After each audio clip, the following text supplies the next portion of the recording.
মায়ের আদর অনেকে আছে পায় না, বাবার আদর অনেকে আছে বিন্দু মাত্র পরিমাণ পায় না।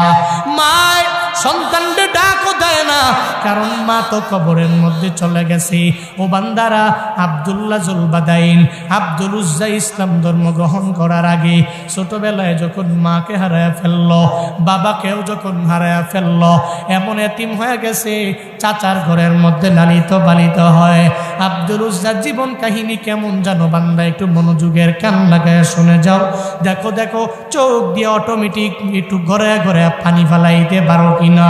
একটা সাহাবীর মায়ায় পড়ে একটু যদি চোখের পানি ফেলায় যদি কান্না করতে পারো, হাসরের ময়দানে আমার মাওলার দরবারে বলা যাবে, আল্লাহ তোমার নবী বলেছে আসহাবিকুন নুজুম, আমার সাহাবীরা তারকারাজির ন্যায়, এরা বিলা হিসাব মাওলার জান্নাতে চলে যাবে।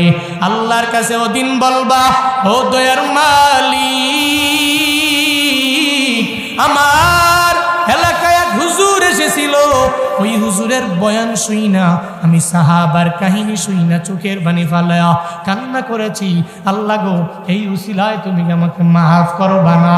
সাহাবীরা যারা আমার নবীর চেহারা মুবারক দেখলো, আমার নবী জানায়া দিল, যারা আমারে দেখছে ওরা কশিন গেলেও জাহান্নামে